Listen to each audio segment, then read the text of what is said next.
नमस्कार भक्तजनों, मैं आपको श्रावण मास में सुने जाने वाले कोटिलिंग महात्म्य एवं रविवार व्रत कथा का महात्म्य सुना रही हूँ। भगवान शंकर बोले, हे सनत कुमार, कोटिलिंग का महात्म्य तथा पुण्य का विधान बताना या वर्णन करना बहुत कठिन है। जब एक लिंग महात्म्य की कथा का वर्णन करना संभव है तो कोटिलिंग के महात्म्य को कौन वर्णन कर सकता है। यदि मनुष्य में कोटिलिंग निर्माण करने की शक्ति न हो तो उसे 1000 लिंगों का निर्माण करना चाहिए। यदि इसमें भी समर्थ ना हो तो 100 लिंग या फिर एक लिंग ही श्रावण मास में बनवाना चाहिए। एक लिंग के बनाने से भी जीव मेरे पास निवास करता है। कामदेव के शत्रु भगवान शंकर का ओम नमः शिवाय मंत्र से पूजन करना चाहिए। घर में यज्ञ करके उद्यापन कराना चाहिए। हवन करने के बाद ब्राह्मणों को भोजन कराना चाहिए।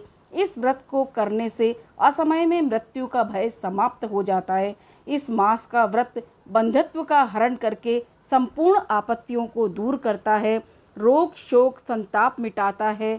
जो प्राणी पंचामृत से श्रावण मास में मेरा अभिषेक करता है वह शरीर को छोड़कर कैलाश में एक कल्प तक मेरे पास निवास करता है।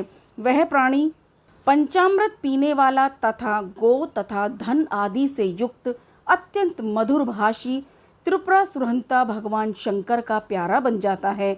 जो मनुष्य श्रावण मास में हविष्यान्न भोजन का करता है वह चावल आदि से संपूर्ण धान्यों की अक्षय निधि से युक्त हो जाता है। जो मनुष्य श्रावण मास में पत्तल पर भोजन करता है उसे भोजन करने के लिए सोने के बर्तन प्राप्त होते हैं। जो मनुष्य श्रावण मास में जमीन पर सोता है वह कैलाश पर निवास करता है। जो मनुष्य श्रावण मास में एक दिन भी ब्रह्म मुहूर्त में स्नान करता है उसे पूरे महीने तक नहाने का फल मिलता है। इस माह में जो मनुष्य जितेंद्रिय हो जाता है उसे इंद्र जन्य बल की प्राप्ति होती है। इस महीने में स्फटिक मणि, पाषाण, मिट्टी तथा मकटमणि से निर्मित शिवलिंग या स्वयं उत्पन्न या बनाए हुए या पिसान निर्मित अथवा पीतल या चंदन मक्खन निर्मित शिवलिंग में एक बार अर्चन करने से 100 ब्रह्म हत्या का पाप मिट जाता है। सूर्य ग्रहण, चंद्र ग्रहण या अन्य किसी सिद्ध क्षेत्र में लक्ष्य जप करने से जो सिद्धि प्राप्त होती है वह सिद्धि श्रावण मास में केवल एक बार जप करने से मिल सकती है। किसी दूसरे समय में किए गए नमस्कार तथा प्रदक्षिणा से जो 1000 बार में फल मिलता है वह फल श्रावण महीने में एक बार नमस्कार या प्रदक्षिणा करने से मिल जाता है। यह श्रावण मास मुझे अत्यधिक प्यारा है। इस महीने में वेद पारायण करने पर सब वेद मंत्रों की अच्छी तरह सिद्धि हो जाती है। इस महीने का एक दिन भी बिना श्री सूक्त पाठ किए ना बिताएं। जो इसको अर्थवाद मात्र कहता है वह मनुष्य नरक को प्राप्त होता है। मनुष्य को समिधा, चरु, तिल और घी से ब्रह्म यज्ञ करना चाहिए। धूप, गंध, पुष्प, नैवेद्य आदि के द्वारा अर्चना करनी चाहिए। भगवान शंकर के रूपों का यथोचित ध्यान कर शक्ति द्वारा कोटि होम, लक्ष होम और अयुत हवन करना चाहिए। तिलों का व्यहति मंत्रों द्वारा हवन करना चाहिए। इसी को ग्रह यज्ञ का नाम दिया गया है।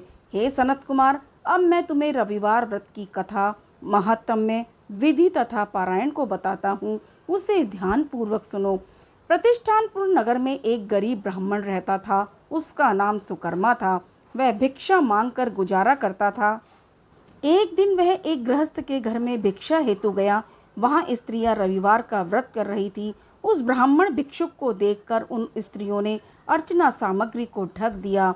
उधर ब्राह्मण के मन में अर्चन विधि जानने की इच्छा जागृत हुई। वह बोला, हे साध्वी महिलाओं, आप सबने इस व्रत की सामग्री को क्यों ढक दिया? आप दयालु हैं, कृपा कर मुझे भी इस व्रत को करने की विधि बताएं।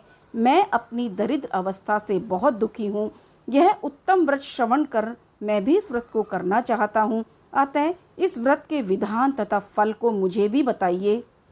स्त्रियों ने कहा, हे ब्राह्मण देवता, यदि व्रत में उन्माद या प्रमाद अथवा विस्मरण, भक्तिहीनता या अनास्था करोगे तो यह व्रत निष्फल हो जाएगा। अतः व्रत को तुम्हें हम कैसे बता दें? ब्राह्मण बोला, मैं ऐसा नहीं करूँगा। उनकी ऐसी बात सुनकर उन महिलाओं में से एक प्रौढ़ महिला ने ब्राह्मण को उस व्रत की विधि बता दी। उसने बताया, श्रावण मास के शुक्ल पक्ष के पहले रविवार को मौन धारण कर प्रातः उठे, शीतल जल में स्नान कर पान के पत्ते पर 12 परिधि वाला मंडल लिखना चाहिए।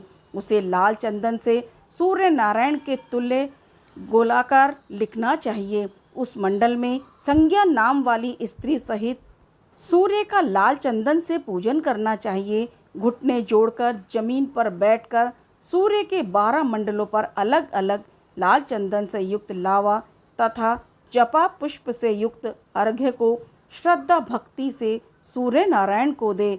अर्घ्य को रक्ताशत, जपा पुष्प और उपचारों द्वारा युक्त करें।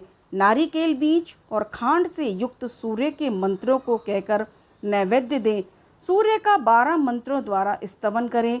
12 बार नमस्कार करें, 12 बार प्रदक्षिणा करें और 6 सूतों को एक में मिलाकर उसमें 6 ग्रंथि लगावें। उस सूत्र को सूर्य नारायण को अर्पण कर अपने गले में पहन ले। 12 प्रकार के फल का बायना ब्राह्मण को दे। कुपात्र को इस व्रत की विधि नहीं बतानी चाहिए। हे द्विज, इस व्रत के करने से निर्धन धनवान हो जाता है, निसंतान पुत्र को पुत्रवान हो जाता है, कोढ़ी का कोढ़ मिट जाता है, रोगी का रोग दूर हो जाता है। प्राणी जिस वस्तु की इच्छा करता है वह उसको इस व्रत के प्रभाव से प्राप्त हो जाती है। श्रावण मास के महीने 4 या 5 जितने भी रविवार पड़े, सब रविवारों का व्रत करना चाहिए। व्रत के फल की प्राप्ति हेतु उद्यापन भी करना चाहिए। इस प्रकार रविवार का व्रत करने से कार्य सिद्धि होती है। गरीब ब्राह्मण रविवार के व्रत की विधि प्राप्त कर अपने घर लौट आया। घर आकर उसने अपनी दोनों पुत्रियों को भी रविवार व्रत की कथा एवं विधि से अवगत कराया। उस व्रत के सुनने और अर्पण तथा दर्शन मात्र से ही उसकी दोनों पुत्रियां सुंदर बन गई। उस दिन से गरीब ब्राह्मण के घर लक्ष्मी जी निवास करने लगी। अब वह ब्राह्मण भगवान की कृपा से धन कुबेर बन गया। एक दिन वहां का राजा ब्राह्मण के घर के सामने से गुजर रहा था। उसकी दृष्टि ब्राह्मण की रूपवती कन्याओं पर पड़ी। वह उनकी सुंदरता को देखकर ठगा सा रह गया। राजा ने उन कन्याओं से विवाह करने का निश्चय कर महलों को लौट गया।